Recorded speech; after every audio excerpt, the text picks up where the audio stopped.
Hey, everybody, and welcome to this episode of the Mike Muldoon podcast. Yes, I know I've been away a few weeks. It's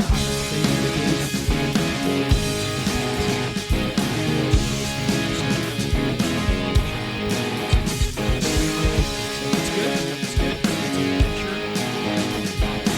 Something I've never done before. Right, everyone's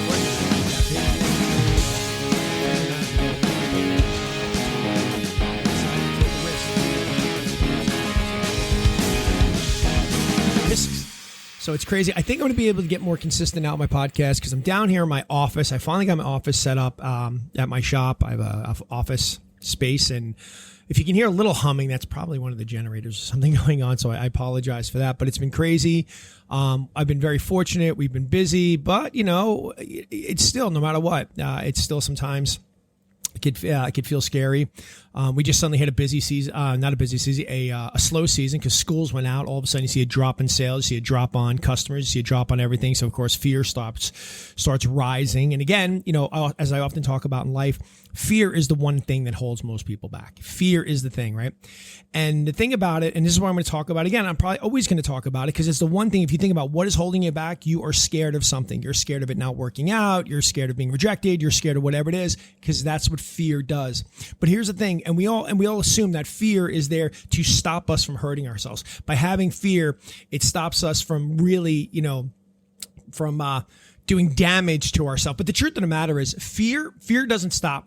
Let's just say the biggest thing. Fear doesn't stop death. It stops life.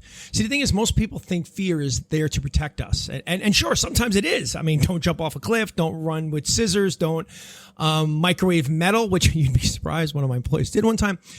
There are certain fears that really do serve us, but most of the fear we carry, it's not protective.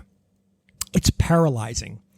It doesn't keep us alive. It keeps us from living because fear, again, doesn't stop death. It stops life. And that's what we're going to talk about.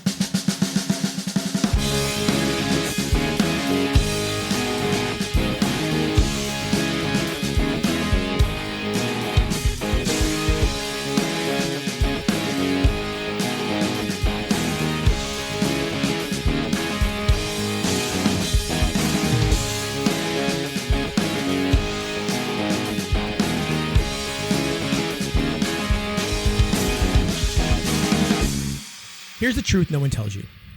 You can be alive, breathing, heart beating, and still feel dead inside. Why? Because you've silenced every instinct, ignored every calling, and let comfort smother your potential. I've talked about this, right? Nothing good comes from we're comfortable because when we're comfortable, we're complacent, right? And the thing is, it's not always dramatic, right? It's not, you know, fear is rarely, you know, really like this big dramatic thing like, oh my God, it's a fear. It shows up in small, quiet ways. It's like, oh, you know, I'm really not ready.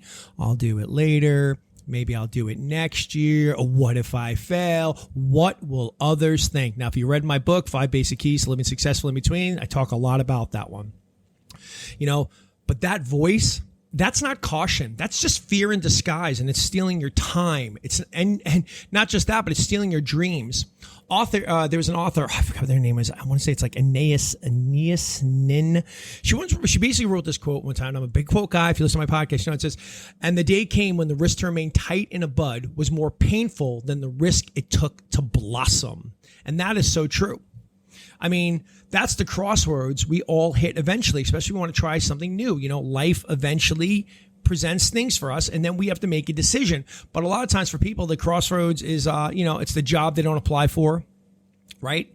It's the book you don't write because you've been thinking about writing a book, the love you don't pursue, the business you don't start. I mean, I could tell you how many people have come up to me since I've opened up this bagel shop in a town that was craving a bagel shop, said, you know, I always thought, you know, about opening up a bagel shop here. I always thought it.